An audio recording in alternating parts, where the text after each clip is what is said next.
Hello everyone, welcome back to exercise. हम संदीप कुमार और हमारी क्वालिटी एनसीईआरटी चल रही है, जिसके अंतर्गत हमने कक्षा 9 की एनसीईआरटी के 3 चैप्टर कंप्लीट कर चुके हैं। पहला चैप्टर हमने किया था लोकतंत्र क्या और क्यों। लोकतंत्र के बारे में जाना था कि मिनिमम रिक्वायरमेंट किसी देश के लिए लोकतंत्र को लाने या लोकतंत्र को पनपने के लिए क्या हो सकती है। उसके बाद कॉन्स्टिट्यूशनल डिजाइन यानी संविधान का निर्माण कैसे हुआ, क्या हुआ, दक्षिण अफ्रीका, नेल्सन मंडेला, इन सब मुद्दों पर हमने बात करी थी। उसके बाद जो अगला जो टॉपिक था वो चुनावी राजनीति, कैसे हमारे यहाँ चुनाव होते हैं, कौन कराता है, किस टाइप से होते हैं, निष्पक्ष चुनाव किसे कहते हैं, लोकतंत्र में क्या चुनाव कराना ही निष्पक्षता का कारण माना जा सकता है या लोकतंत्र सिर्फ चुनाव, उसके लिए कुछ मिनिमम रिक्वायरमेंट, कुछ विशेषताएं होती हैं। उन सब चीज़ों के बारे में यानी इन तीनों चैप्टर्स को हमने डिटेल में समझा। आज जिस चैप्टर की हम चर्चा करेंगे वो होगा संस्थाओं का कामकाज। अब संस्थाएं कौन कौन सी हो सकती हैं। अब जैसे आप ईडी सुनते ही हो, दिल्ली में केजरीवाल को अंदर कर दिया ईडी ने, सीबीआई है ना, इलेक्शन कमीशन ऑफ इंडिया, विधायी संसद, विधायिका, सुप्रीम कोर्ट, ये सब किसी न किसी रूप में संस्थाएं ही हैं। और किसी लोकतंत्र को चलाने के लिए इन संस्थाओं का काम तब बढ़ जाता है जब लोगों को कल्याणकारी राज्य की परिकल्पना करनी है। तो अध्याय 4 में हम संस्थाओं के कामकाज को देखेंगे कि संस्थाएं कैसे काम करती हैं। अब जैसे परिचय क्या कहता है, लोकतंत्र का मतलब लोगों द्वारा अपने शासकों का चुनाव करना भर नहीं है कि बस 5 साल के लिए किसी को चुन लिया, बस काम खत्म हो गया। नहीं, लोकतांत्रिक व्यवस्था अगर ठीक से चलानी है तो कुछ कायदे कानूनों को मानना होता है। ठीक है, अगर आपको कोई बिजनेस करना है, पढ़ाई करनी है, तो सिर्फ पढ़ लेने भर से काम नहीं होने वाला कि आपने पढ़ लिया, 10 किताबें रट डाली, आपका काम हो गया। नहीं, आपको प्रीवियस ईयर क्वेश्चन पेपर देखना पड़ेगा, आपको सिलेबस देखना पड़ेगा, आपको कुछ अपने लिए रूल्स एंड रेगुलेशन बनाने पड़ेंगे, टाइम मैनेजमेंट सीखना होगा कि प्रीलिम्स का टाइम मैनेजमेंट करना है, कैसे करना है, मेंस का टाइम मैनेजमेंट कैसे करना है। तो ये सारी चीजें आपको सीखनी पड़ती हैं। ठीक है, आईएएस बनने का मतलब सिर्फ इतना नहीं कि आपने पढ़ लिया आपका काम हो गया, आपने इतिहास पढ़ लिया, आपने भूगोल पढ़ लिया, आपने इकोनॉमी पढ़ लिया, आपने पॉलिटी पढ़ लिया, सब कुछ पढ़ लिया, लेकिन नहीं, ऐसे काम नहीं होने वाला। आपको रिटेन प्रैक्टिस करनी पड़ेगी, मॉक देने पड़ेंगे। तो उसी तरह लोकतांत्रिक व्यवस्था में शासकों को कुछ कायदे कानूनों को मानना होता है, उन्हें भी संस्थाओं के साथ और संस्थाओं के भीतर रहकर काम करना होगा। ठीक है, कोई कानून से बड़ा, जो हम आर्टिकल 14 समानता का अधिकार पढ़ते हैं, रूल ऑफ लॉ या रूल इस्टेब्लिश्ड बाय लॉ। ठीक है, तो कहने का मतलब ये है कि हर चीज कानून के शासन के अनुसार ही चलनी है और कानून से ऊपर कोई बड़ा नहीं है, संविधान से कोई बड़ा नहीं है। तो इसका मतलब कि आपको भी जो संस्थाएं हैं, संस्थाओं के साथ, संस्थाओं के भीतर ही रहकर काम करना है। आप ऐसा तो नहीं है कि नहीं, आप संस्थाओं से ऊपर हो गए, आपने सब कुछ ताक पे रख दिया और आप काम करने लगे, ऐसा नहीं होने वाला। तो कुल मिलाकर के आपको संस्थाओं के भीतर और संस्थाओं के साथ मिलकर काम करना पड़ेगा। लोकतंत्र में संस्थाओं के कामकाज से संबंधित है। ठीक है, ये अध्याय, इसमें हम यह समझने का प्रयास करेंगे कि हमारे देश में किस तरह के महत्वपूर्ण फैसले करके उन्हें लागू किया जाता है। हम यह भी देखेंगे कि इन फैसलों से संबंधित विवादों को किस तरह सुलझाया जाता है। ठीक है, और इन फैसलों में महत्वपूर्ण भूमिका निभाने वाले 3 संस्थाएं मूल रूप से हम पढ़ेंगे, विधायिका, कार्यपालिका और न्यायपालिका। शासन के 3 जो स्तंभ हैं उनके बारे में, चौथा स्तंभ आपको पता है जनता या मीडिया है। ठीक है, तो हम इन 3 स्तंभों के बारे में मूलतः हम पढ़ेंगे। विधायिका का क्या क्या है, कार्यपालिका क्या करती है, न्यायपालिका क्या करती है। ठीक है, इन सब के बारे में हम थोड़ी थोड़ी जानकारी पहले भी कुछ अध्यायों में कर चुके हैं, तो ये बहुत बड़ी बात नहीं होगी। एक संस्था दूसरी संस्था के से कैसे जुड़ी है ना, इनके कामों को क्या चीज कम या ज्यादा लोकतांत्रिक बनाती है, तो इन्हीं सबको देखेंगे। राष्ट्रीय स्तर पर जैसे भारत सरकार, केंद्र सरकार या संघ सरकार, राज्य स्तर पर राज्यों की सरकारें होती हैं, तो इस तरह हम कुछ पढ़ेंगे। प्रमुख नीतिगत फैसले किए जाते हैं, है ना। 4.1 में देखो, एक सरकारी आदेश दिया गया है। ठीक है, क्या है, 13 अगस्त 1990 के दिन भारत सरकार ने एक आदेश जारी किया, इसे कार्यालय ज्ञापन, ठीक है, कहा गया। सभी सरकारी आदेशों की तरह इस ज्ञापन पर भी एक संख्या थी, जिसको ओएम नंबर बोलते हैं 36/012/3190। ये कर्मिक जन शिकायत यानी जो आपका DUPT है, ठीक है, DUPT, department of public grievances and training, ठीक है, कार्मिक मंत्रालय एवं प्रशिक्षण विभाग के एक संयुक्त सचिव ने इस आदेश पर दस्तखत किए थे। तो इसका सीधा सा मतलब है ये DUPT ने ही जारी किया होगा। यह छोटा सा आदेश मुश्किल से 1 पन्ने का था। अगर आप इसे देखेंगे तो यह एक वैसा ही आम सर्कुलर है या नोटिस लगेगा जैसे आप स्कूलों में देखे होंगे। आप नोटिस बोर्ड देखते हैं ना, है ना, आप जब फॉर्म भरने जाते हैं तो उसके पहले नोटिफिकेशन का इंतजार करते हैं कि UPSC का नोटिफिकेशन कब आएगा। जैसे इस समय UP PCS का प्रीलिम्स हो सकता है पोस्टपोन हो जाए, 27 अक्टूबर को तो नहीं होने वाला, तो पोस्टपोन होगा। RO ARO जो UPSC PCS UPPSC कराती है, समीक्षा अधिकारी, सहायक समीक्षा अधिकारी, इसका एग्जाम 22 दिसंबर को है, 3 पालियों में कराया जाएगा। तो इसके लिए एक देखो सर्कुलर नोटिस जारी किया गया है। नोटिस में कहा गया कि अभी तक आपके जो 2 पेपर होते थे, GS1 फर्स्ट मीटिंग में और सामान्य हिंदी का पेपर सेकंड मीटिंग में, और दोनों पेपर के लिए, फर्स्ट पेपर के लिए आपको 2 घंटे समय मिलता था, 140 क्वेश्चन, सेकंड मीटिंग में 60 क्वेश्चन, 60 मिनट का समय मिलता था। इन दोनों को कंबाइन कर दिया गया, पेपर एक होगा। पहली पाली में यानी 3 घंटे का पेपर होगा, 200 क्वेश्चन होंगे। तो ये नोटिस जारी किया। तो नोटिस उसी तरह ये एक सरकारी आदेश है। हर सरकार हर रोज विभिन्न मसलों पर सैकड़ों आदेश जारी करती है, लेकिन यह आदेश बहुत महत्वपूर्ण है, कई सालों तक विवाद का कारण बना रहा। अब क्या है, इस सरकारी आदेश में एक प्रमुख नीतिगत फैसले की घोषणा की गई। क्या है, क्या कहा गया है, हम नीचे आते हैं। भारत सरकार के सरकारी पदों और सेवाओं में 27% रिक्तियां सामाजिक शैक्षिक दृष्टि से पिछड़े वर्गों के लिए आरक्षित होंगी, ठीक है। यानी मंडल कमीशन, मंडल कमीशन का नाम सुना है? ये जनता पार्टी की सरकार ने गठित किया था।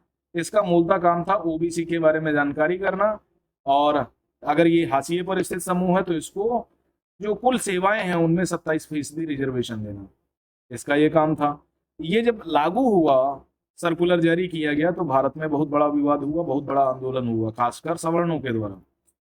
तो उसी तरह का सर्कुलर DOPT ने जारी किया कि 27% जो सामाजिक एवं शैक्षिक दृष्टि से पिछड़े वर्ग हैं, OBC जिनको कहते हैं, है ना, के लिए आरक्षित होंगे।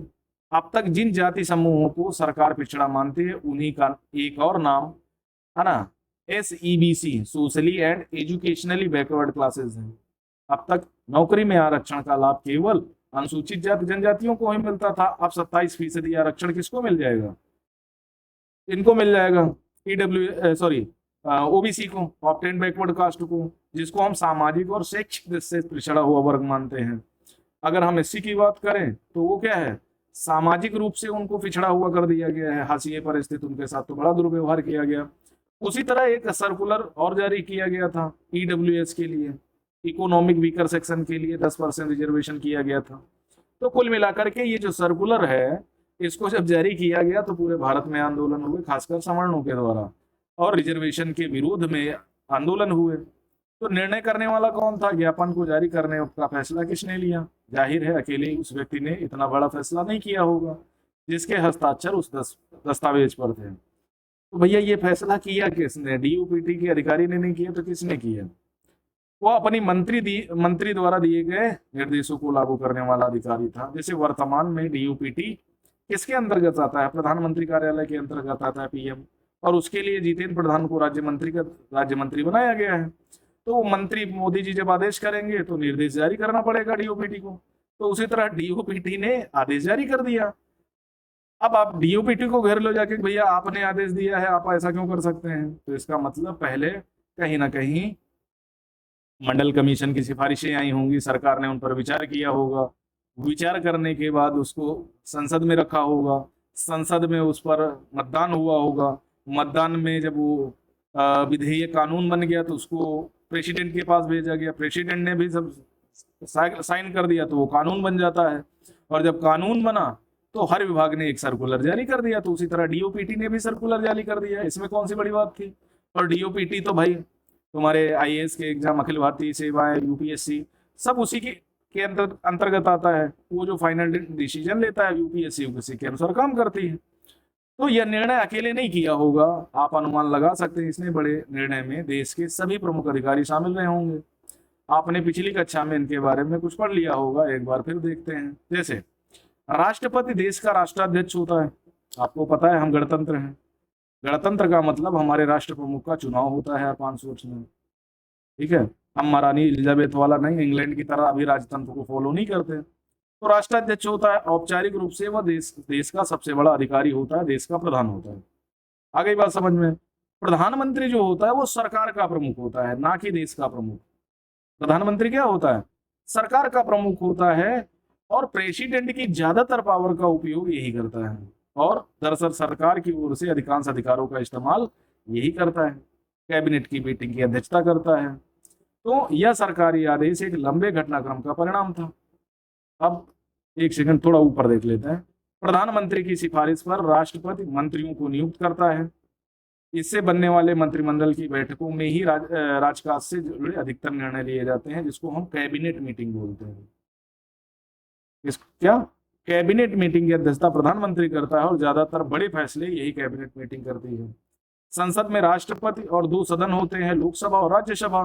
प्रधानमंत्री को लोकसभा के सदस्यों के बहुमत का समर्थन हासिल होना चाहिए। अगर सरकार बनानी है तो लोकसभा में समर्थन होना चाहिए, वरना क्या होगा, सरकार गिर जाएगी। अब देखो ये घटनाक्रम कैसे बना। भारत सरकार ने 1979 में दूसरा पिछड़ा जाति आयोग गठन किया। अब पहला कब हुआ था? 1951 में काका कालेलकर की अध्यक्षता में। काका कालेलकर की अध्यक्षता में गठित हुआ था पहला पिछड़ा वर्ग आयोग। अब ये कौन सा? ये दूसरा पिछड़ा वर्ग आयोग है। अब इसकी अध्यक्षता बीपी मंडल ने करी थी। इसी के कारण आमतौर पर इसे मंडल आयोग कहते हैं। इसे भारत में सामाजिक और शैक्षिक दृष्टि से पिछड़े वर्गों की पहचान के लिए मापदंड तय करने और उनका पिछड़ा पर दूर करने के उपाय का जिम्मा सौंपा गया था।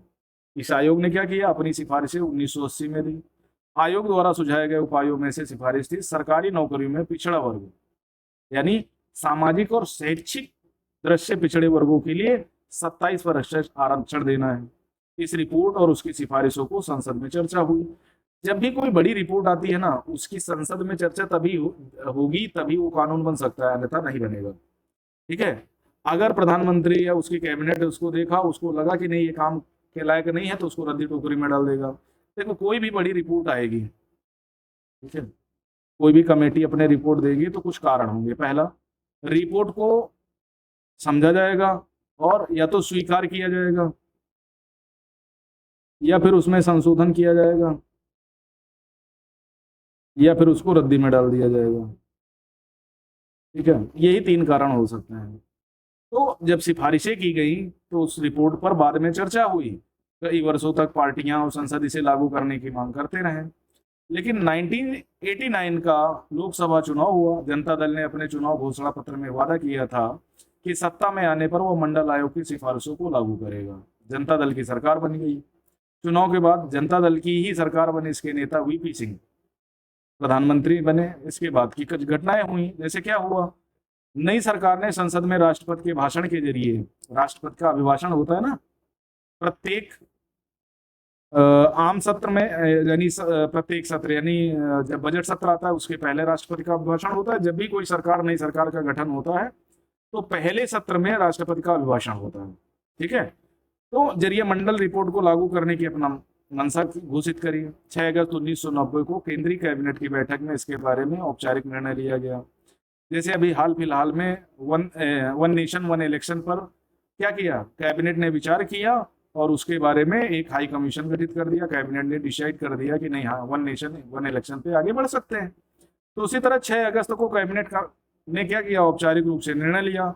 अगले दिन प्रधानमंत्री वीपी सिंह ने एक बयान के जरिए इस निर्णय के बारे में संसद के दोनों सदनों को सूचित कर दिया। ठीक है। No reservation for this quota, ये वो है अमूल the right test reservation for the outstanding better classes. ठीक है, ये अमूल का अपना एक कार्टून है। तो क्या हुआ, कैबिनेट के फैसले को कार्मिक प्रशिक्षण विभाग को भेज दिया गया। विभाग के वरिष्ठ अधिकारियों ने कैबिनेट के निर्णय के मुताबिक आदेश तैयार किया और मंत्री की स्वीकृति केंद्रीय सरकार की तरफ से ली। एक अधिकारी ने उस आदेश पर हस्ताक्षर किए और 13 अगस्त 1990 को क्या किया गया, इसे तैयार हो गया। अगले कुछ महीनों में देश का सबसे बहुत ज्यादा चर्चित मुद्दा बना रहा। सभी अखबार पत्र पत्रिकाओं इस मुद्दे में तरह तरह के विचार चले, बहसें चली, प्रदर्शन हुए, कार्रवाई हुई, तो इस तरह की बहुत सारी चीजें की। इससे नौकरियों में हजारों अवसर प्रभावित होने वाले थे, हिंसक झड़पें हुई, पुलिस का लाना पड़ा। और बहुत सारे लोग कहते हैं ये असमानता को बढ़ाएगा, जातीय असमानता के कारण नौकरियों में आरक्षण जरूरी है। कुछ लोगों का कहना था कि जो शैक्षिक और पिछड़े वर्ग है उनको तो भाई रिजर्वेशन दिए ही जाना चाहिए। कुछ भाई उसके जब कुछ विरोध में आएंगे तो कुछ उसके पक्ष में आएंगे, तो ओबीसी समुदाय पक्ष में आया, ज्यादातर लोग इसके विरोध में आए। उनका मानना था कि इससे उन लोगों को बराबरी में आने का मौका मिलेगा जिनको सरकारी नौकरियों में अभी तक उचित प्रतिनिधित्व नहीं मिला है। तो एक बात ये हो गई। दूसरे पक्ष के लोगों का मानना है कि इस निर्णय से जो पिछड़े वर्ग के नहीं है उनके अवसर छिनेंगे, अधिक योग्यता होने पर भी उनको नौकरियां नहीं मिलेंगी। खासकर जो अगड़ी जातियां थी उनका कहना था, कुछ लोगों का मानना था कि इससे जातिवाद बढ़ेगा, इससे देश की प्रगति और एकता पर असर होगा। यह निर्णय अच्छा था या नहीं, इस अध्याय में इसके बारे में हम ठीक से पढ़ेंगे। ठीक है, फिर इसी बात का निपटारा किसने किया? अब देखो, कार्यपालिका का आदेश था, संसद भी शामिल थी, यानी विधायिका भी शामिल थी, राष्ट्रपति भी शामिल था। तो अब आएगी तीसरी बात, न्यायपालिका में जाएगा। ठीक है, और इसी के साथ 1992 में एक प्रसिद्ध वाद होता है, इंदिरा साहनी बनाम कर्नाटक राज्य मामला, उसको भी हम समझेंगे। अब विवादों का निपटारा सर्वोच्च न्यायालय, उच्च न्यायालय करते हैं। इस आदेश के विरोधी कुछ लोगों और संस्थाओं ने अदालत में कई मुकदमे दायर किए। उन्होंने अदालत से इस आदेश को अवैध घोषित करके लागू होने से रोकने की अपील की। अब सर्वोच्च न्यायालय क्या करेगा? सभी मुकदमों को एक साथ जोड़ दिया। इस मुकदमे को इंदिरा साहनी बनाम भारत सरकार मामला या कर्नाटक राज्य मामला कहा। और सर्वोच्च न्यायालय के 11 सबसे वरिष्ठ न्यायाधीशों ने दोनों पक्षों की दलीलें सुनी। ठीक है, सबसे बड़ी जो बेंच थी ना वो 13 जजों की थी, केशवानंद भारती मामले में। नंद भारती, मूलतः संविधान बेंच 3 या 5 जजों की होती है। ठीक है, तो केशवानंद भारती मामलों में 13 जजों की बेंच बैठी थी, 7:6 के अनुपात में फैसला आया था। और उससे छोटी बेंच 1992 में बैठी, इंदिरा साहनी बनाम भारत सरकार मामले में।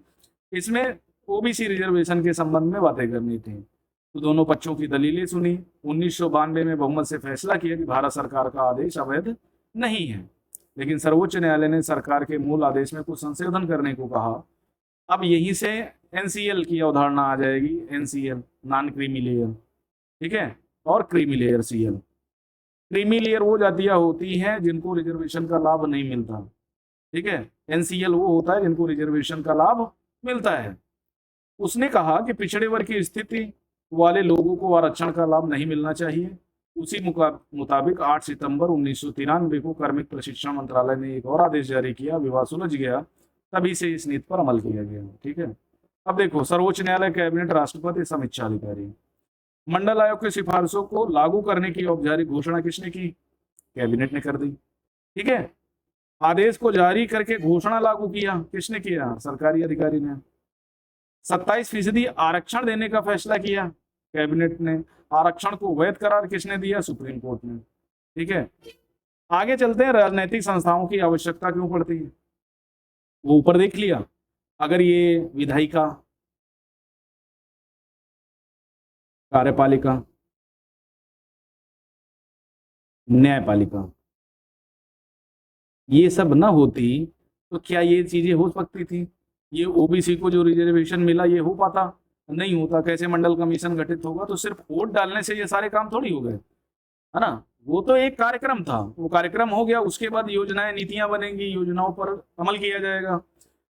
तो एक उदाहरण देखा सरकार कैसे काम करती है। किसी देश को चलाने की में इस तरह की कई गतिविधियां शामिल होती हैं। मिसाल के तौर पर सरकार पर नागरिकों की सुरक्षा सुनिश्चित करने, सबको शिक्षा, स्वास्थ्य सुविधाएं मुहैया कराने की जिम्मेदारी होती है ना। वह कर इकट्ठा करती है, सेना, पुलिस विकास कार्यक्रमों पर खर्च करती है। वह विभिन्न कल्याणकारी योजनाएं बनाकर उन्हें लागू करती है, जैसे सौभाग्य योजना, ठीक है, उज्ज्वला योजना, पीएम आवास योजना, पीएम स्वास्थ्य योजना। ये क्या है? कल्याणकारी योजनाएं हैं।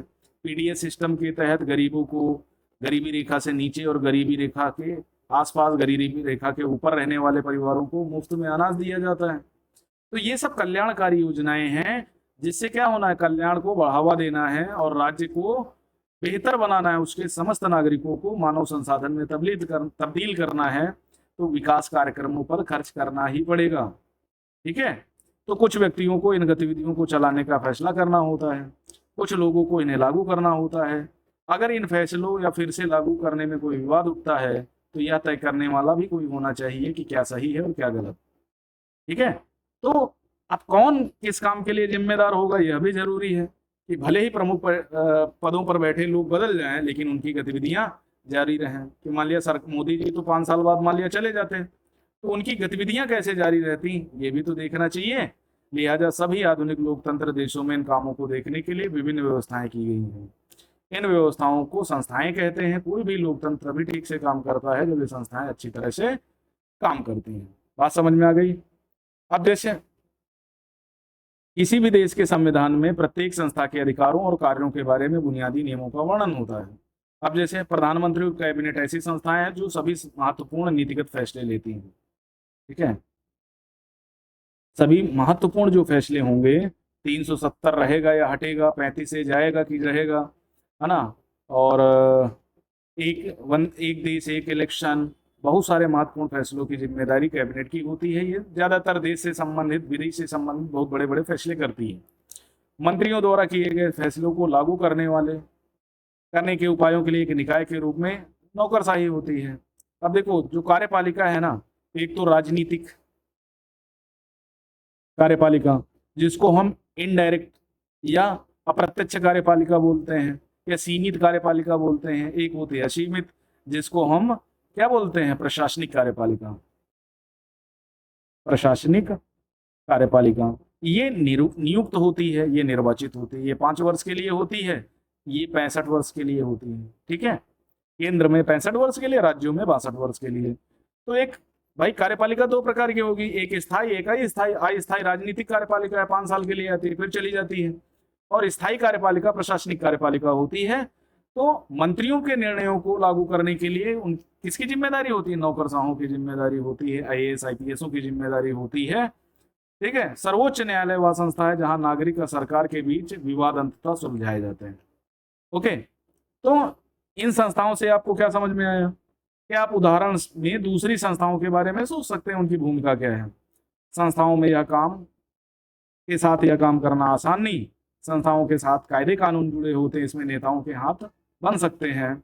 ठीक है, और संस्थाओं के कामकाज से में कुछ बैठकें होती हैं, कुछ समितियां, वो कुछ रूटीन काम होता है, कुछ सामान्य रूटीन होता है। इसके कारण अक्सर काम को देरी और परेशानियां होती हैं, इसलिए संस्थाओं के साथ कामकाज में परेशानी महसूस की जा सकती है। ऐसे में कोई सोच सकता है कि एक ही व्यक्ति सारे फैसले ले तो ज्यादा बेहतर होगा। अब एक व्यक्ति के फैसले ज्यादातर बेहतर होंगे कि बहुत सारे लोग मिलकर के फैसले लेंगे तो बेहतर होगा। ठीक है, यानी बहुत सारे लोग मिलकर के फैसले लेंगे तो सोच विचार के लेंगे। एक व्यक्ति का फैसला अगर सही हुआ तो ठीक, गलत हो गया तो बहुत मुश्किल आ जाएगी। आई बात समझ में? तो मुश्किल ना आने पाए इसीलिए क्या होता है कि बहुत सारे फैसलों को लेने के लिए एक समूह होता है। समूह निष्कर्ष करता है, बातचीत करता है, समझता है और अंततः निर्णयों को लागू करता है। कायदे कानून और बैठकों की जरूरत क्या है? पर यह सच में लोकतंत्र की बुनियादी भावना के अनुकूल नहीं है। संस्थाओं के कामकाज के तरीके से जो परेशानियां होती हैं या थोड़ा वक्त लगता है, वह भी कई मानों में उपयोगी होता है।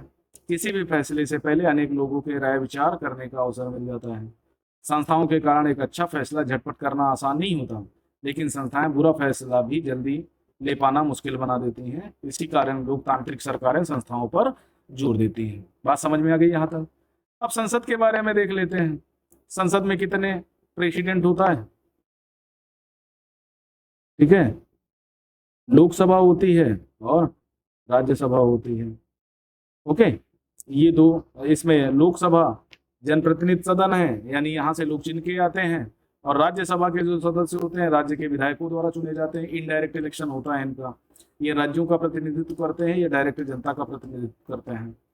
कार्यालय ज्ञापन के उदाहरण में आपको संसद की भूमिका याद है? शायद नहीं, क्योंकि यह फैसला संसद में नहीं किया गया था, लिहाजा आपको लग सकता है इस फैसले में संसद की भूमिका नहीं थी। लेकिन इससे पहले कुछ घटनाओं पर नजर डालें। मंडल आयोग की रिपोर्ट पर चर्चा हुई थी, भारत के राष्ट्रपति ने इसका जिक्र किया था। प्रधानमंत्री ने क्या किया? प्रधानमंत्री ने फैसला सीधे संसद में नहीं किया गया था, लेकिन इस रिपोर्ट पर संसद में चर्चा सरकार की राय से प्रभावित हुई थी। भाई कोई भी रिपोर्ट होती है उसकी संसद में चर्चा जरूर होती है अगर उसको लागू करना है तो। इसकी वजह से सरकार पर मंडल आयोग की सिफारिशों पर कार्रवाई करने के लिए दबाव पड़ा था। संसद इस फैसले के पक्ष में नहीं होती तो सरकार यह कदम नहीं उठा सकती थी। सिंपल सी बात है। क्या आप अंदाजा लगा सकते हैं क्यों सरकार यह कदम नहीं उठा सकती थी? आपने पहले की कक्षाओं के बारे में संसद को पढ़ा है, ठीक है। तो अगर संसद ने कैबिनेट के फैसले को मंजूरी न दी होती तो क्या होता? तो फैसला रद्दी की टोकरी में चला जाता, ठीक है। अब चूंकि 272 सांसद संसद के हैं, आधे से अधिक बहुमत सरकार के पास होता है, लेकिन अगर 2/3 बहुमत की आवश्यकता होती है तो विपक्ष को भी आना पड़ेगा।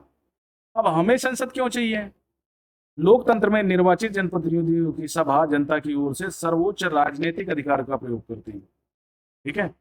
जितने भी सर्वोच्च राजनीतिक अधिकार हैं वो सब कौन प्रयोग करता है? हमारे साथ सांसद विधायक करते हैं। भारत में निर्वाचित प्रतिनिधियों की एक सभा होती है जिसको हम संसद के नाम से जानते हैं, ठीक है। राज्य स्तर पर इसे विधानसभा या विधानमंडल कहते हैं, या देशों में उनके नाम से अलग अलग हो सकती है, लेकिन प्रतिनिधियों की जो सभा होती है उसको काम राजनीतिक अधिकारों का प्रयोग करना और निर्णय लेना। पहला, किसी भी देश में कानून बनाने का सबसे बड़ा अधिकार संसद को होता है। कभी कभी ये संविधान सभा के रूप में भी काम कर रही थी। कानून बनाने या विधि का निर्माण का यह काम इतना महत्वपूर्ण होता है कि इन सभाओं को विधायिका कहते हैं। दुनिया भर की संसदें नए कानून बना सकती हैं, कानूनों में संशोधन कर सकती हैं और मौजूदा कानून को खत्म कर उनकी जगह नए कानून ला सकती हैं। ये संसद का काम होता है, बस अपेक्षित बहुमत की दरकार होती है। उसके बाद क्या है, दुनिया भर में संसद सरकारें चलाने वालों को नियंत्रित करने के लिए कुछ अधिकारों का प्रयोग करती हैं, ठीक है। भारत जैसे देश में उसे सीधा और पूर्ण नियंत्रण हासिल है। संसद के पूर्ण समर्थन की स्थिति में ही सरकार चलाने वाले फैसले कर सकते हैं। यानी सरकार को अगर लोकसभा में बहुमत नहीं है, अगर उसके पास 272 सांसद नहीं है, तो इसका मतलब सरकार गिर जाएगी। आई बात समझ में? जब 4 जून को रिजल्ट आया है ना, और ये जब पता चला कि बीजेपी को फुल मेजोरिटी नहीं मिली है, उसके पास 241 सीटें हैं, लेकिन एनडीए जो नेशनल डेमोक्रेटिक अलायंस था उसको 303 सीटें मिली हैं। तो लोगों को लगा कि ये अगर अलायंस टूट जाए तो बीजेपी को सत्ता नहीं मिलेगी, और बीजेपी को सत्ता नहीं मिलेगी तो मोदी जी प्रधानमंत्री नहीं बन पाएंगे। तो इसके लिए देखो क्या होता है, जब भी विपक्ष को लगता है कि 272 सांसद सरकार का समर्थन नहीं कर रहे हैं तो वो अविश्वास प्रस्ताव ले जाती है, और अविश्वास प्रस्ताव अगर पास हो गया तो सरकार पर दबाव आ जाता है, वो या तो इस्तीफा दे या तो विश्वास प्रस्ताव लाए। तो सरकार जनरली विश्वास प्रस्ताव लाती है, उसे 30 दिन का समय मिलता है। तो अगर लोकसभा में सरकार का बहुमत नहीं है, ठीक है, अल्पमत में सरकार है, तो इसका मतलब सरकार का वर्चस्व खत्म, सरकार गिर जाएगी, ठीक है। सरकार के हर पैसे पर संसद का नियंत्रण होता है। लोक लेखा समिति देखो करती है, बजट आपको देना पड़ता है, बजट में चर्चा भी होती है। अधिकांश देशों में संसद की मंजूरी के बाद ही सार्वजनिक पैसे को खर्च किया जा सकता है। सार्वजनिक मसले हों, किसी देश की राष्ट्रीय नीति पर चर्चा बहस के लिए संसद ही सर्वोच्च संघ है। संसद किसी भी मामले में सूचना मांग सकती है, ओके। ये काम संसद का है, अर्थात इसको हम विधायिका कहते हैं। अब संसद के 2 सदन होते हैं। लोकतंत्र में संसद की सबसे महत्वपूर्ण भूमिका निभाती है, लिहाजा अधिकांश बड़े देशों ने संसद की भूमिका और अधिकारों को 2 हिस्सों में बांट दिया है। चेंबर, इन्हें चेंबर या सदन कहते हैं। पहले सदन के सदस्य आमतौर पर सीधे जनता द्वारा चुने जाते हैं, जिनको हम लोकसभा के सदस्य बोलते हैं, ठीक है। जनता की ओर से असली अधिकारों का प्रयोग करते हैं। दूसरे सदन के सदस्य अमूमन परोक्ष रूप से चुने जाते हैं, जिसे हम राज्यसभा के नाम से जानते हैं। इसे निम्न सदन, इसे उच्च सदन एक प्रचलित भाषा में कहा जाता है। जैसे ब्रिटेन में इसे हाउस ऑफ लॉर्ड्स और इसे हाउस ऑफ कॉमन्स कहा जाता है ना। अमेरिका में इसे लोअर हाउस को कांग्रेस कहा जाता है। तो लोअर हाउस, अपर हाउस, ये सामान्य भाषा है, संविधान में वर्णित नहीं है। संविधान में राज्यसभा और लोकसभा का वर्णन है, ठीक है। तो राज्यसभा के सदस्य परोक्ष रूप से चुने जाते हैं। हमने पिछली क्लास में बताया था यूपी से 31 सदस्य हैं राज्यसभा में, जो यूपी का प्रतिनिधित्व करते हैं। लोकसभा में टोटल नंबर ऑफ सदस्य जो हैं, यूपी से 80 सदस्य आते हैं, दिल्ली से 7 आते हैं। तो इस तरह अलग अलग राज्यों से इनकी अलग अलग संख्या, जनसंख्या के अनुपात में। आगे बात समझ में, तो राज्यसभा के सदस्य यानी दूसरे अपर हाउस के सदस्य इनडायरेक्ट रूप से चुने जाते हैं। इनका इलेक्शन विधायक करते हैं, एमएलए, ओके। दूसरे सदन का काम विभिन्न राज्य क्षेत्रों और संघीय इकाइयों के हितों की निगरानी करना होता है। यानी संघात्मक फेडरल स्ट्रक्चर को बनाने के लिए राज्यसभा की भूमिका को भारत में बहुत तवज्जो दी जाती है। हमारे देश में संसद के 2 सदन हैं। दोनों सदनों को एक राज्यसभा काउंसिल ऑफ स्टेट्स और दूसरे को लोकसभा हाउस ऑफ पीपल के नाम से जाना जाता है, या अपर हाउस कह सकते हो, कभी कभी सामान्य भाषा में निम्न सदन उच्च सदन कहते हैं। अब निम्न सदन उच्च सदन के लिए देखो एक प्रचलित लोक कथा है। देखो, राज्यसभा ऐसा सदन है जो कभी भंग नहीं होती। लोकसभा प्रत्येक 5 साल या 5 वर्ष से पहले भी भंग हो सकती है, लेकिन राज्यसभा 1952 में जब से अस्तित्व में आई है कभी भंग नहीं हुई। बात समझ में आई ना। इसके सदस्यों का कार्यकाल 6 वर्ष का होता है और लोकसभा के सदस्यों का कार्यकाल लोकसभा का कार्यकाल के बराबर होता है, यानी 5 वर्ष का होता है। भारत का राष्ट्रपति संसद का हिस्सा होता है, हालांकि दोनों में से किसी भी सदन का सदस्य नहीं होता भारत का राष्ट्रपति, इसलिए संसद के फैसले राष्ट्रपति की मंजूरी के बाद ही लागू होते हैं। आ गई बात समझ में। तो 2 सदन है, राष्ट्रपति है। अब पिछले अध्याय में क्या होता है, अब संसद के बारे में पढ़ा, आपको पता चल गया कि लोकसभा का चुनाव कैसे होता है। अब संसद के दोनों सदनों के गठन के प्रमुख के अंतर को याद करते हुए लोकसभा राज्यसभा के अलग अलग जवाब देने। कुल सदस्यों की संख्या कितनी होगी?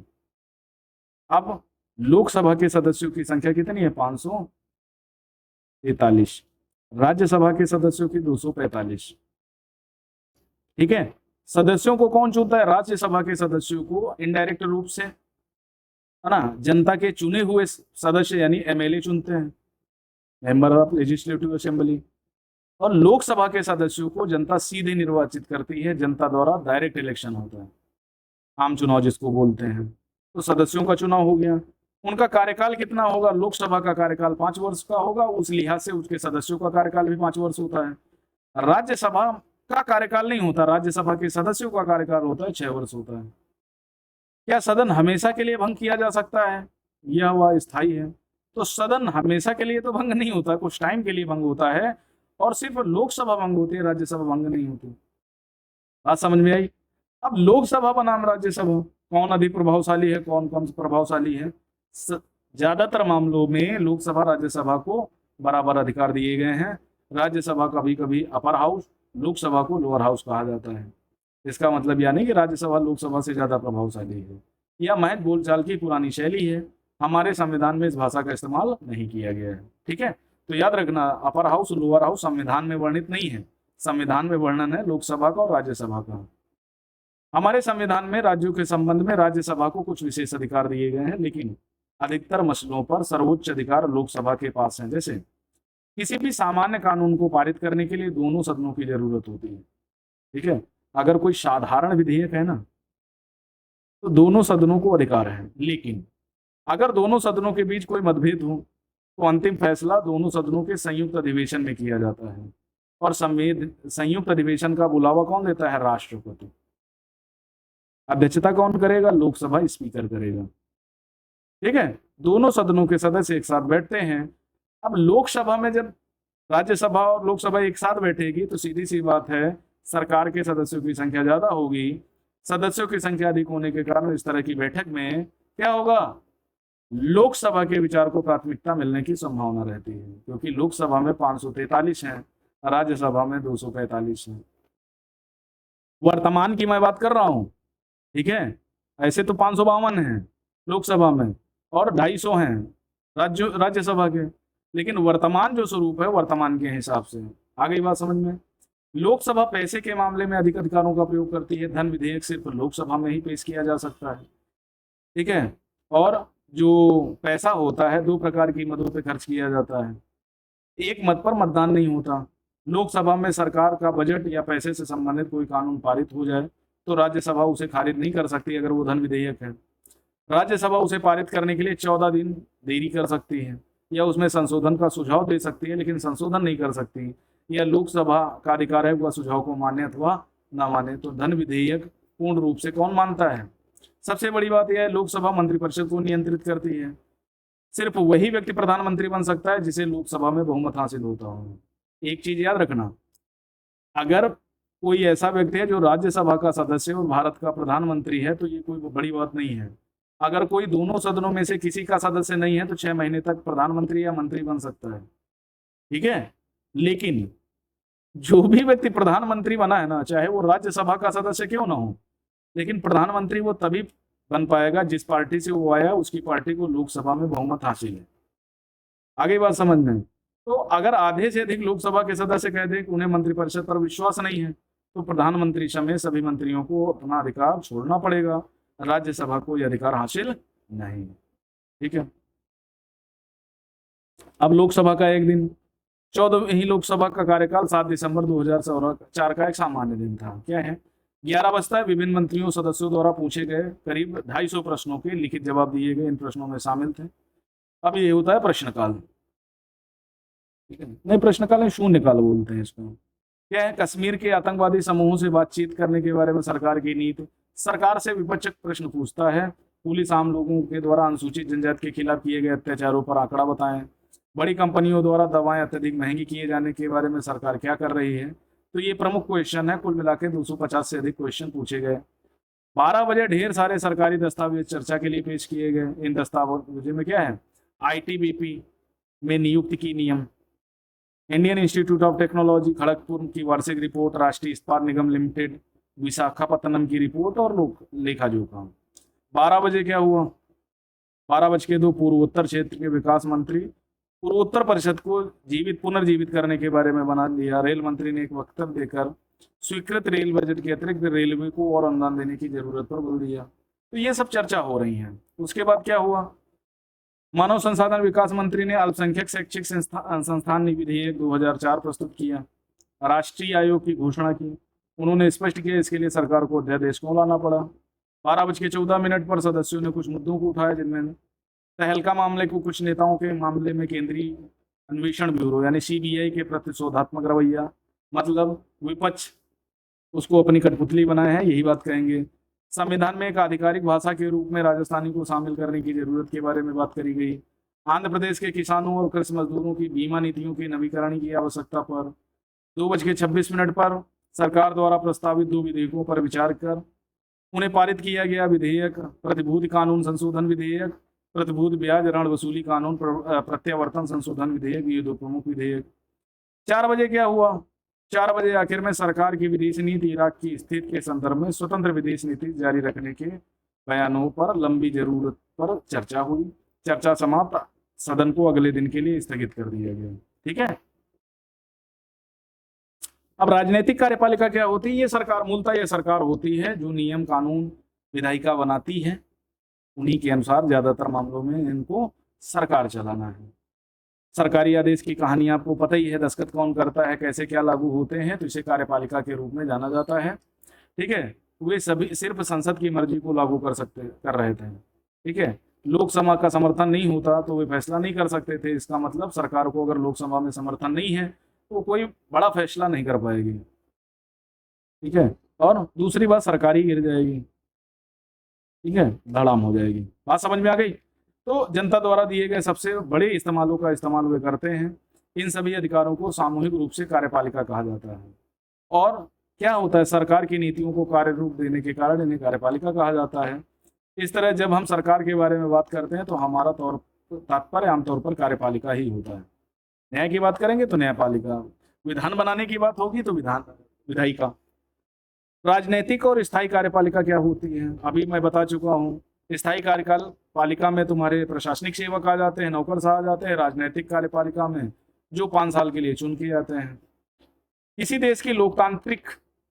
किसी लोकतांत्रिक देश में कार्यपालिका 2 हिस्से होते हैं। जनता द्वारा खास अवधि के लिए निर्वाचित लोगों को राजनीतिक कार्यपालिका कहते हैं। वे राजनीतिक व्यक्ति होते हैं, बड़े बड़े फैसले करते हैं।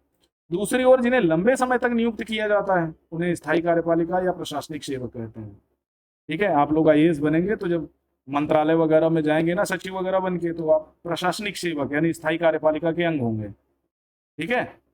लोक सेवाओं में काम करने वाले लोगों को सिविल सर्वेंट, नौकरशाह कहते हैं। वे सत्ताधारी पार्टी के बदलने के बावजूद अपने पदों पर बने रहते हैं और वो सरकार के हिसाब से नहीं काम करते, वो संविधान के हिसाब से काम करते हैं।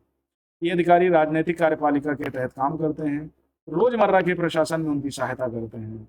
क्या आप कार्यालय के ज्ञापन के मामले में राजनीतिक गैर राजनीतिक कार्यपालिका की भूमिका बता सकते हैं? मंत्री ने आदेश दिया और गैर राजनीतिक कार्यपालिका ने उसको पूरा कर दिया। ठीक है। तो मंत्री किसी नौकरशाह से ज्यादा प्रभावशाली क्यों होता है?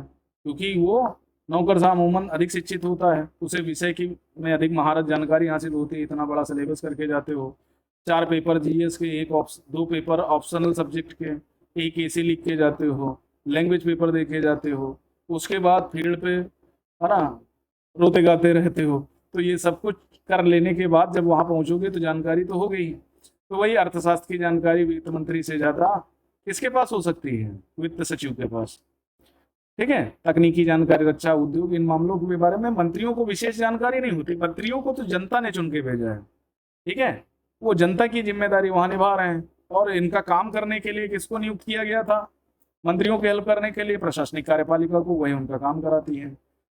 इसकी वजह बहुत सीधी है, किसी भी लोकतंत्र में लोगों की इच्छा सर्वोपरि होती है।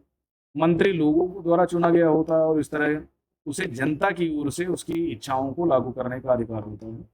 तो मंत्री जनता के लिए काम करता है, इसीलिए फोकस में रहता है। और प्रशासनिक कार्यपालिका चूंकि सरकार ही नियुक्त करती है, भर्ती निकालती है, सब कुछ करती है, तो सरकार के अधीन वो हो जाता है। उसे steel frame of India, Sardar Vallabh भाई पटेल ने कहा था कि जो सिविल सेवाएं हैं स्टील फ्रेम ऑफ इंडिया हैं। और प्रशासन की रीढ़ भी यही होती हैं, या हमारी लोकतांत्रिक प्रणाली की रीढ़ यही है। ठीक है। आईएएस, आईपीएस, वह अपने फैसले नतीजों के लिए लोगों के प्रति जिम्मेदार होता है। इसी वजह से मंत्री बहुत सारे फैसले करता है। मंत्री उस ढांचे उद्देश्य को तय करता है जिसमें नीतिगत फैसले किए जाते हैं। किसी मंत्री से अपने मंत्रालयों के मामलों में विशेषज्ञता होने की कतई उम्मीद नहीं की जाती। जो आप बोलते रहते हो ना, मंत्री पढ़े लिखे नहीं होते, काम क्या करेंगे, तो सब काम हो जाता है। सभी तकनीकी मामलों पर मंत्री विशेषज्ञों की सलाह लेता है, लेकिन विशेषज्ञ अक्सर अलग अलग राय रखते हैं और फिर वे एक से अधिक विकल्प मंत्री के सामने रखते हैं। मंत्री अपने उद्देश्यों के मुताबिक निर्णय लेता है। कई तरह की बातें उसके नॉर्म्स सब बताते हैं, उसी हिसाब से डिसाइड होता है। ठीक है। ये देखो, दरअसल ऐसा हर बड़े संगठन में होता है। जो मामले की भली भांति समझते हैं वे ही सबसे महत्वपूर्ण फैसले करते हैं, विशेषज्ञ नहीं। विशेषज्ञ रास्ता बता सकते हैं, लेकिन व्यापक नजरिया रखने वाला व्यक्ति मंदिर के बारे में फैसला करता है। लोकतंत्र में निर्वाचित मंत्री इस व्यापक नजरिए वाले व्यक्ति की भूमिका निभाते हैं। बात समझ में आ गई? इसीलिए उनका बड़ा महत्व होता है। पीएम का महत्व ज्यादा है प्रधानमंत्री के मुख्य सचिव से। आगे बात समझ में? रक्षा मंत्री का महत्व ज्यादा है अजीत सिंह डोभाल से। ओके, तो ये बात समझ के रखना। पढ़े लिखे की ज्यादा जरूरत नहीं होती, बस आप सलाह दो। सलाह अच्छी लगी तो मानी जाएगी, नहीं तो तोड़े जाओगे, है ना। और फिर आपको इधर से उधर ट्रांसफर कर दिया जाएगा, हवा निकाल दी जाएगी। तो मंत्री साहब से जबान नहीं लड़ाना, क्योंकि मंत्री तो मंत्री होता है, बेशक वो 5 साल के लिए हो। और अपने यहाँ देखो मंत्रियों की ही चलती है।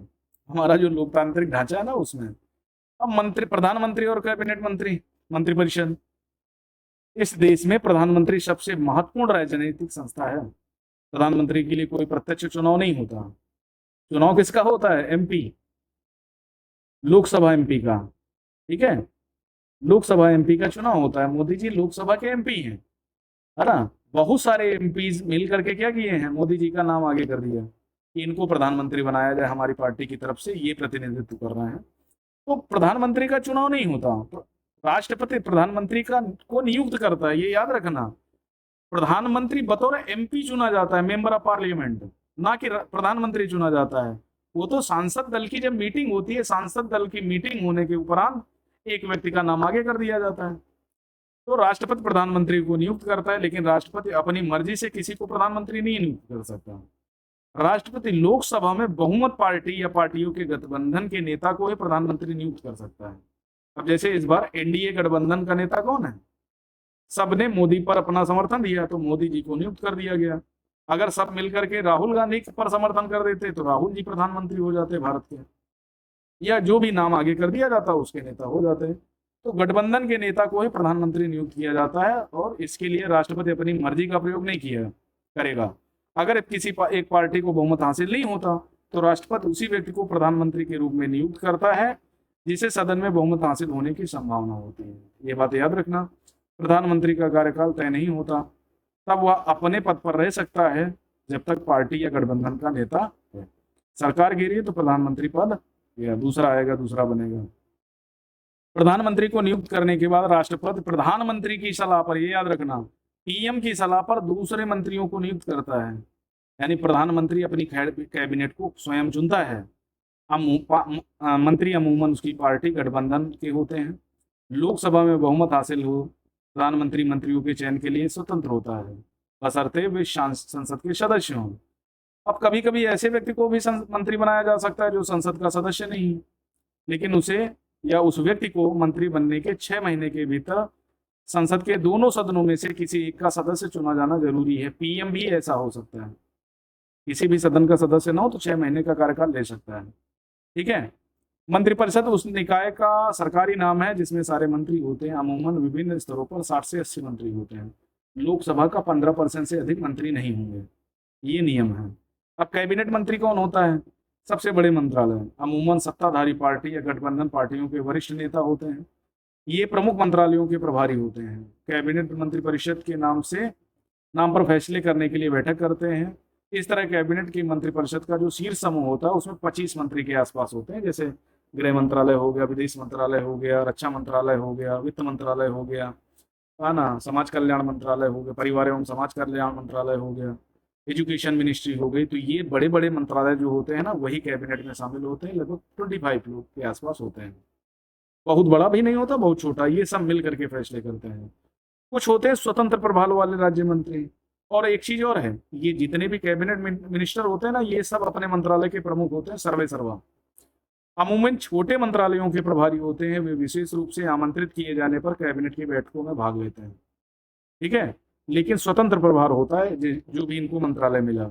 राज्य मंत्री अपने विभाग के कैबिनेट मंत्रियों से जुड़े होते हैं, उनके अंडर में होते हैं, उनकी सहायता करते हैं। क्योंकि सारे मंत्रियों के लिए नियमित रूप से मिलकर हर बात पर चर्चा करना व्यवहारिक नहीं है, वो भी नहीं सकता, तो कैबिनेट की मीटिंग होती है, लिहाजा कैबिनेट बैठकों में ही किए जाते हैं फैसले सारे। इसी वजह से अधिकांश देशों में संसदीय लोकतंत्र को सरकार का कैबिनेट रूप कहा जाता है। ठीक है, कैबिनेट टीम के रूप में काम करती है सरकार। मंत्रियों की राय विचार अलग हो सकते हैं, लेकिन सबको कैबिनेट के फैसले की जिम्मेदारी लेनी होती है। आप बेशक अपनी राय अलग रखते हो, लेकिन कैबिनेट का निर्णय एकमत होना चाहिए। बाहर आओ तो एकमत हो। आगे बात समझ में, विरोध नहीं कर सकते कैबिनेट के मीटिंग का। विरोध किया तो प्रधानमंत्री लात मार देगा, आपको तुरंत निकाल के बाहर करेगा, आपसे इस्तीफा ले लेगा, या अगर इस्तीफा नहीं दे रहे हो तो राष्ट्रपति कह के आपको धक्के मरवा देगा। ठीक है, भले ही कोई फैसला किसी दूसरे मंत्रालय विभाग का हो, लेकिन कोई भी मंत्री सरकार के फैसले की खुलेआम आलोचना नहीं। तो यहां तक बात समझ में आई होगी आपको कि नहीं? जो महत्वपूर्ण फैसले लेती है वो कैबिनेट लेती है, और कैबिनेट सचिवालय उसकी मदद करता है, उसे सेक्रेटरीट कहा जाता है, जो विभिन्न मंत्रालयों के बीच समन्वय स्थापित करने की कोशिश करते हैं। पीएम के क्या अधिकार होते हैं भाई, ये भी तो पता हो। संविधान में प्रधानमंत्री मंत्रियों के अधिकारों या एक दूसरे के संबंध के बारे में बहुत कुछ नहीं कहा गया है, लेकिन सरकार के प्रमुख होने के नाते प्रधानमंत्री के व्यापक अधिकार होते हैं। वह कैबिनेट बैठकों की अध्यक्षता करता है, विभिन्न विभागों के कार्य का समन्वय भी करता है। ये देखो इंदिरा जी बैठी हैं और सारे मंत्री इधर उधर सरपटक रहे हैं। विभागों के विवाद के मामले में उसका निर्णय अंतिम माना जाता है। वह विभिन्न विभागों के सामान्य निगरानी करता है, सारे मंत्री उसी के नेतृत्व में काम करते हैं। प्रधानमंत्री क्या करता है? मंत्रियों के काम का वितरण और पुनर्वितरण करता है। उसे किसी मंत्री को बर्खास्त करने का भी अधिकार होता है। जब प्रधानमंत्री अपना पद छोड़ेगा तो सारी मंत्रिमंडल को इस्तीफा देना होगा। आ गई बात समझ में? अगला क्या है? इस तरह भारत के कैबिनेट की सबसे अधिक प्रभावशाली संस्था कौन है? भारत की कैबिनेट।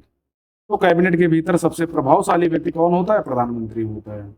दुनिया के सभी संसदीय लोकतंत्रों में प्रधानमंत्री के अधिकार हाल के दशकों में इतने बढ़ गए हैं कि संसदीय लोकतंत्र को कभी कभी सरकार का प्रधानमंत्री रूप भी कहा जाता है। ठीक है, राजनीतिक दलों पार्टियों की भूमिका बढ़ने के साथ ही प्रधानमंत्री पार्टी के जरिए कैबिनेट और संसद को नियंत्रित करने लगा है। बात समझ में आ गई ना? इसीलिए देखा होगा पिछली बार क्या हुआ था ना, संसद में बहुत ज्यादा चर्चा नहीं होती थी, बस नियम कानून विधेयक आया, पास हो गया। मीडिया राजनीति चुनाव में पार्टियों के वरिष्ठ नेताओं के बीच प्रतिस्पर्धा के रूप में पेश करके इस रुझान में अपना योगदान करती है। भारत में भी प्रधानमंत्री के पास बहुत सारे अधिकार सीमित कारणों की प्रवृत्ति देखी गई है। बहुत सारी चीजें होती हैं। ठीक है, और देखो अधिकार का क्या है ना, उस गद्दी पर बैठे व्यक्ति पर निर्भर करता है कि वो अधिकारों का प्रयोग अच्छे काम के लिए करेगा या बुरे काम के लिए करेगा। आप आईएएस बन जाओगे, उसके बाद आप अच्छा करोगे या बुरा। सपना हर व्यक्ति का होता है कि बेहतर समाज को बनाना, बेहतर दुनिया को बनाना, गरीबी दूर करना, है ना, न्याय पर बांटना। लेकिन जब आप गद्दी पर पहुंचते हो तो ये सब धूमिल हो जाता है और आप करने लगते हो पैसा, करप्शन। आ गई बात समझ में। तो ये बड़ी आम बात है। और सपना वही होता है जो पाने के बाद भी एक जैसा रहे, वही सपना है आपका। लेकिन हाल के वर्षों में भारत में गठबंधन की राजनीति के उभार से प्रधानमंत्री के अधिकार कुछ सीमित हुए हैं।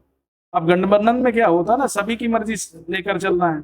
जैसे इस बार सोच रहे थे कि बहुत सारे लोग 100 दिन सरकार चल नहीं पाएगी, है ना, कैबिनेट बदल जाएगा, नीतीश कुमार बहुत बड़ा कोई पद मांगेंगे, है ना, प्रधानमंत्री मोदी अमित शाह को बाहर करना पड़ेगा, विदेश मंत्रालय ले लेंगे, वित्त मंत्रालय ले लेंगे।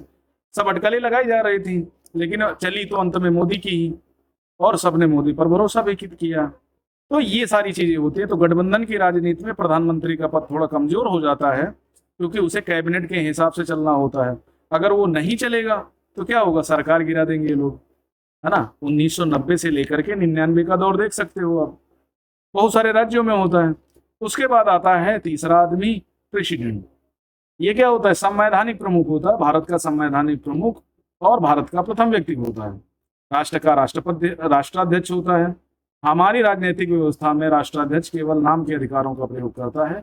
कभी कभी इसे रबड़ का मोहर भी बोलते हैं, मोहर भी बोलते हैं। आगे बात समझ में। कभी कभी इस शब्द का भी प्रयोग किया जाता है, लेकिन हमारे राष्ट्रपति के पास ठीक ठाक अधिकार भी हैं। भारत का राष्ट्रपति ब्रिटेन की महारानी की तरह होता है, जिसका काम आलंकारिक अधिक होता है। राष्ट्रपति देश के सभी राजनीतिक संस्थाओं के काम की निगरानी करता है, पर्यवेक्षण करता है, ताकि वे राज्य के उद्देश्यों को हासिल करने में मिलजुल कर काम करें। ये राष्ट्रपति का काम होता है। अब राष्ट्रपति का चयन कैसे होता है, इनडायरेक्ट रूप से। इनडायरेक्ट इलेक्शन होता है। लोकसभा के सदस्य, राज्यसभा के सदस्य और राज्यों की विधानसभा के सदस्य क्या करते हैं, वोट करते हैं। इनका वोट वैल्यू 1 होता है, इनका वोट वैल्यू कम होता है। एमएलए से यूपीएससी में क्वेश्चन भी पूछा गया था, ठीक है।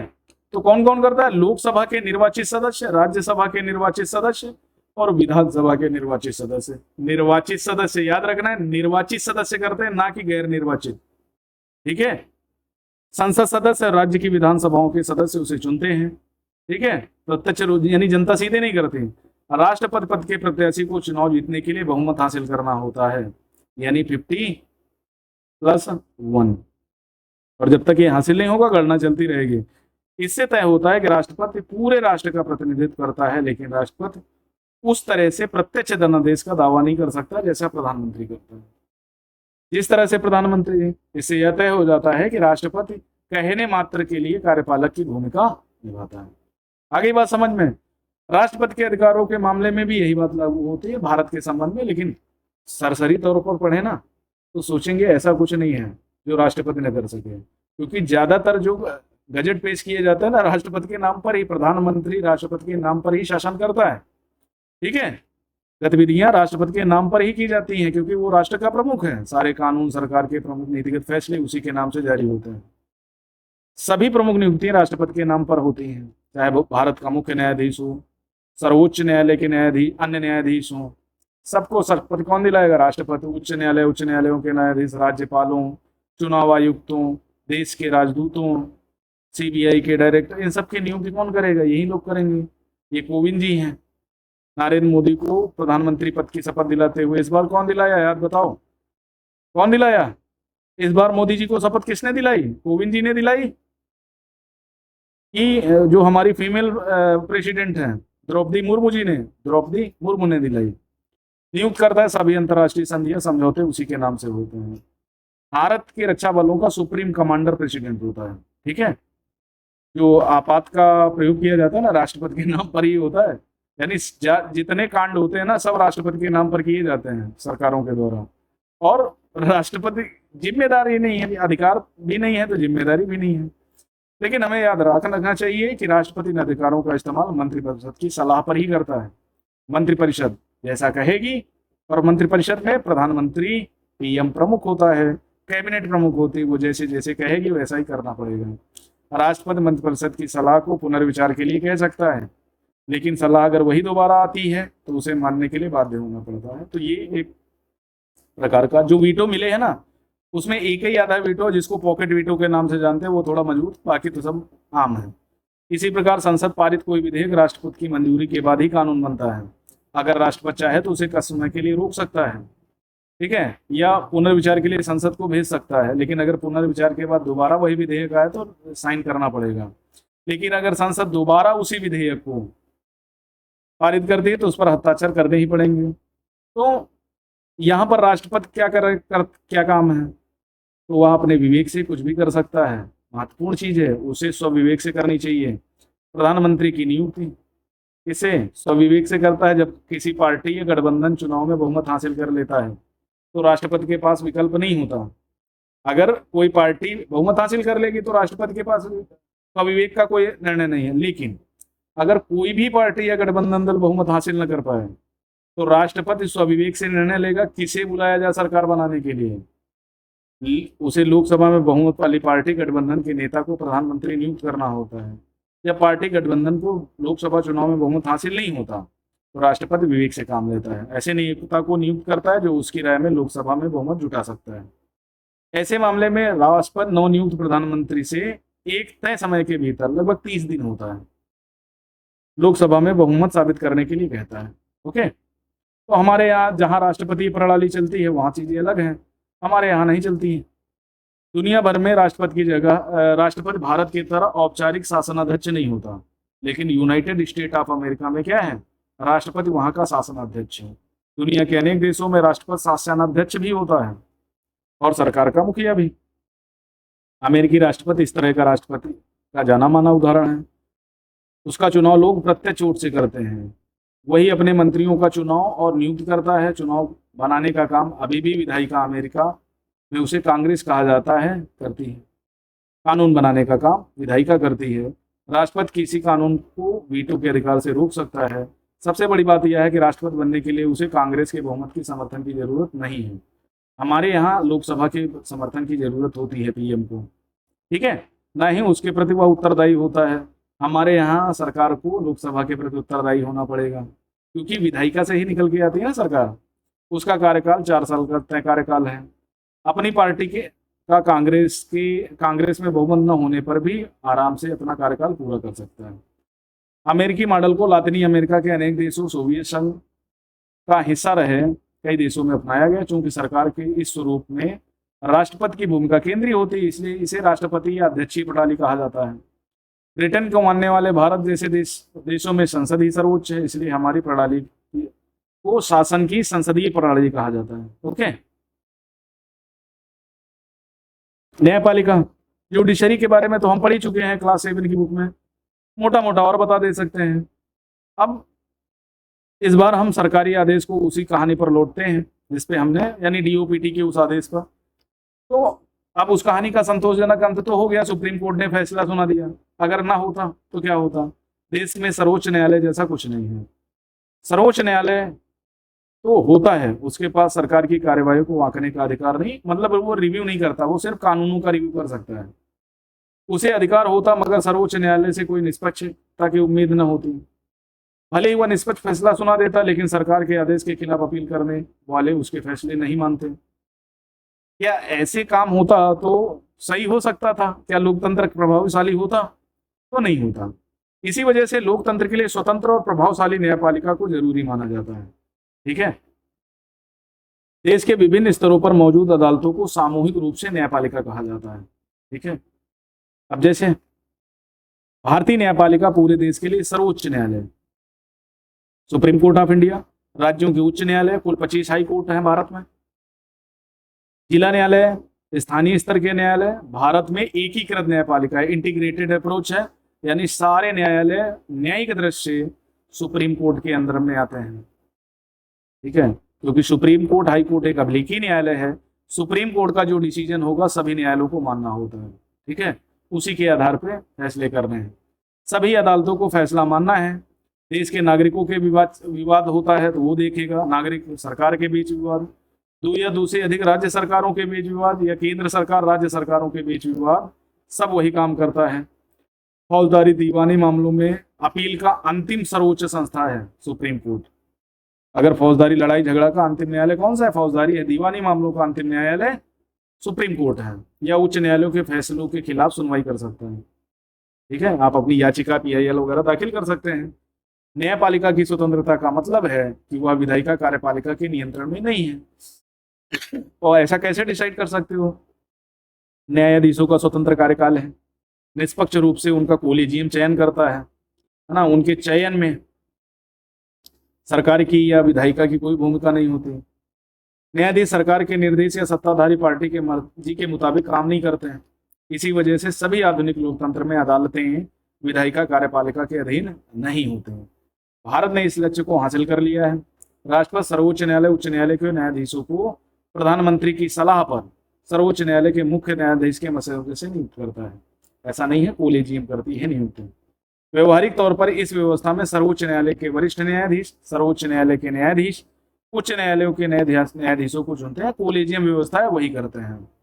ठीक है, तो अमूमन मुख्य न्यायाधीश जिस नाम का सुझाव दे देता है राष्ट्रपति को वो मानने के लिए बाध्य है। परामर्श जैसा कोई शब्द अब गुंजाइश में नहीं है। ठीक है, स्थानांतरण के मामले में भी उसका एक बड़ा काम है। हाई कोर्ट के न्यायाधीशों की नियुक्ति के मामले में भी कोलेजियम अपनी बहुत बड़ी भूमिका निभाता है। कोलेजियम पर भी बहुत सारी चीजें लगते हैं, बहुत सारे दाग हैं। ठीक है, अगर न्यायाधीश को अगर हटाना चाहे राष्ट्रपति तो बहुत मुश्किल प्रक्रिया होती है। उसके लिए संसद के दोनों सदनों में अलग अलग 2/3 बहुमत से अविश्वास प्रस्ताव पारित करके ही हटाया जा सकता है। ठीक है, तो भारतीय लोकतंत्र में ऐसा कभी नहीं हुआ जब किसी के खिलाफ अविश्वास प्रस्ताव आया तो उसने रिजाइन कर दिया। कई ऐसे न्यायाधीश हैं। ठीक है, तो न्यायाधीश एक बार पद पे पहुंच गया ना तो 65 वर्ष तक रहेगा। आ गई बात समझ में? और उसका नियुक्त कौन करेगा? राष्ट्रपति तो करता है, शपथ वही दिलाता है, लेकिन उसको जो कोलेजियम सिफारिश करेगा उसी को नियुक्त करना पड़ेगा। उसमें कोई इफर्ट नहीं है ना। और न्यायाधीशों को उनके पद से हटाना है तो 2/3 बहुमत की आवश्यकता होती है। ठीक है, 2/3 बहुमत मतलब ये कोई छोटी बात नहीं है और एक ही सत्र में सारा काम होना है। ठीक है, भारत की न्यायपालिका दुनिया की सबसे अधिक प्रभावशाली न्यायपालिकाओं में से एक है। सर्वोच्च न्यायालय उच्च न्यायालयों को देश के संविधान की व्याख्या का अधिकार है। ठीक है, आर्टिकल 13 के तहत वो जुडिशियल रिव्यू कर सकता है विधियों को। विधायिका को कानून कार्यपालिका की कार्यवाही की संविधान के खिलाफ है तो केंद्र राज्य स्तर पर ऐसे कानून या कार्यवाही को अमान्य घोषित कर सकता है, शून्य कर सकता है। ठीक है, इस तरह से जब उनके सामने क्या होगा, किसी कानून कार्यपालिका की कार्यवाही को चुनौती मिलती है तो वो उसकी संवैधानिक वैधता का परीक्षण करते हैं। इसे न्यायिक समीक्षा के रूप में जाना जाता है। भारत के सर्वोच्च न्यायालय ने यह फैसला दिया है कि संसद संविधान के मूलभूत सिद्धांतों को बदल नहीं सकता। और ये कब दिया था? 1973 केशवानंद भारती बनाम भारत संघ के मामले में। हालांकि ये कभी स्पष्ट नहीं हुआ कि संवैधानिक ढांचा क्या है, जो बेसिक स्ट्रक्चर ऑफ कॉन्स्टिट्यूशन है वो क्या है, लेकिन कुछ चीजें हैं जिनका हम उम्मीद कर सकते हैं। भारतीय न्यायपालिका के अधिकार स्वतंत्रता उसे मौलिक अधिकारों के रक्षक के रूप में काम करने की क्षमता प्रदान करते हैं। आर्टिकल 13। ठीक है, हम नागरिकों के अधिकार वाले अध्याय में देखेंगे, जब हम सिविल राइट्स पढ़ेंगे तब वहां मिलेंगे। ठीक है, 12 से 35 तक फंडामेंटल राइट्स के रूप में हम इनको जानते हैं। ठीक है, हाल के वर्षों में अदालतों ने सार्वजनिक हित और मानवाधिकारों संरक्षण के लिए विभिन्न दिशा निर्देश जारी किए हैं और अब तो ग्रीन ट्रिब्यूनल भी बन गया है। बहुत सारे फैसले और सरकारों के निर्णय करने की शक्ति के दुरुपयोग को रोकने के लिए हस्तक्षेप करती है न्यायपालिका। अधिकारी भ्रष्ट आचरण वालों को भी काम करती है। ठीक है, अब ये देखो, भारत के मुख्य न्यायाधीश जस्टिस KR चौधरी 14 जुलाई 2017 को बने थे। इस समय कौन है? DY Chandrachud ji. Okay, chief justice of India. न्यायाधीशों की नियुक्ति कोलेजियम करता है, राष्ट्रपति उसको शपथ दिलाते हैं और सिग्नेचर करते हैं। न्यायाधीशों को पद से हटाना का मतलब क्या है? वही प्रक्रिया अपना जाएगी, दोनों सदनों में 2/3 बहुमत, उपस्थित मतदान करने वालों का 2/3 बहुमत। ठीक है, और इसको हम क्या बोलते हैं? तो इसको हम महाभियोग का प्रस्ताव बोलते हैं। न्यायपालिका के अधिकार, है ना। भारत के मुख्य न्यायाधीश शपथ दिला रहे हैं केंद्रीय सभागार में। गठबंधन सरकार क्या होती है? मिलीजुली सरकार। जैसे महागठबंधन अगर सत्ता में आ जाता तो उसे गठबंधन सरकार कहते हैं। इस समय NDA, national democratic alliance, BJP plus अन्य पार्टियां मिलकर के NDA बनाती हैं। NDA यानी इस समय जो सरकार चल रही है गठबंधन सरकार है। बहुमत न हासिल होने की शर्त में दो या उससे अधिक राजनीतिक पार्टियों के गठबंधन, या चुनाव के पहले का गठबंधन या चुनाव के बाद का गठबंधन, दोनों गठबंधन सरकार है। कार्यपालिका क्या करती है? बहुत बड़े संविधान और कानून के आधार पर प्रमुख नीतियां बनाने, फैसले करने, लागू करने का अधिकार होता है। सरकार, सरकार का मतलब ही कार्यपालिका होता है। संस्थाओं का ऐसा समूह जिसके पास देश के में व्यवस्थित जन जीवन सुनिश्चित करने के लिए कानून बनाने, कानून लागू करने, व्याख्या करने का अधिकार होता है। व्यापक अर्थ में देखें, सरकार किसी देश के लोगों और संसाधनों को नियंत्रित और उनकी निगरानी करती है। न्यायपालिका एक राजनीतिक संस्था के पास न्याय करने और कानूनी विवादों को निपटाने का अधिकार है। देश के सभी अदालतों को एक साथ न्यायपालिका के नाम से पुकारा जाता है। विधायिका, संसद कह सकते हो, देश की कानून बनाने की संस्था, बजट पास करने की संस्था, वित्त विधेयकों को बनाने का विशेष अधिकार। कार्यालय ज्ञापन क्या होता है? नोटिस होता है, सक्षम अधिकारी द्वारा जारी किए गए पत्र या फैसले या नीति के बारे में बताया जाता है। राजनीतिक संस्था, देश की सरकार राजनीतिक जीवन के आचार को नियमित करने वाली प्रक्रियाओं का समूह। रिजर्वेशन क्या है? आरक्षण सभी को पता है, सबको जानते हैं, सब लोग विरोध भी करते हैं। भेदभाव का शिकार वंचित पिछड़े समुदायों के लिए सरकारी नौकरियों और शैक्षिक संस्थाओं में पद सीटें आरक्षित करने की नीति रिजर्वेशन है। 15% रिजर्वेशन कितने को है? एससी को है। 7.5% रिजर्वेशन एसटी को है। 10% रिजर्वेशन ईडब्ल्यूएस को मिला है। 27% रिजर्वेशन ओबीसी को मिला है। आगे बात समझ। राज्य क्या है?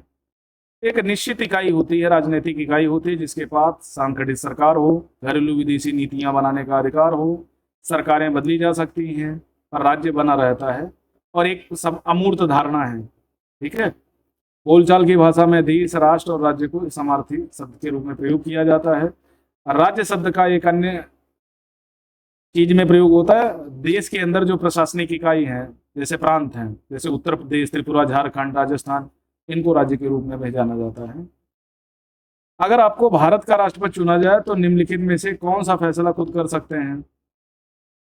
पसंद के व्यक्ति को प्रधानमंत्री नहीं चुन सकते, लोकसभा में बहुमत वाले प्रधानमंत्री को पद से नहीं हटा सकते, दोनों सदनों द्वारा पारित विधेयक को पुनर्विचार के लिए कह सकते हैं, ये कर सकते हैं। मंत्रिपरिषद में अपनी पसंद के नेताओं का चयन बिल्कुल नहीं कर सकते हैं। निम्नलिखित में कौन सा राजनीतिक कार्यपालिका का हिस्सा होता है? अब राजनीतिक कार्यपालिका का हिस्सा कौन है? गृह मंत्री होता है, जिलाधीश, गृह मंत्रालय का सचिव, पुलिस महानिदेशक, ये प्रशासनिक कार्यपालिका के सदस्य हैं। न्यायपालिका के बारे में निम्नलिखित में कौन सा बयान गलत है? संसद द्वारा पारित कानून को सर्वोच्च न्यायालय की मंजूरी की जरूरत होती है? ऐसा नहीं है, जरूरत नहीं होती है। राष्ट्रपति सिग्नेचर कर दे, कानून बन जाता है। वो तो तब है जब संविधान की मूल भावना के खिलाफ जाता है। कार्यपालिका, न्यायपालिका कार्यपालिका के स्वतंत्र बिल्कुल है।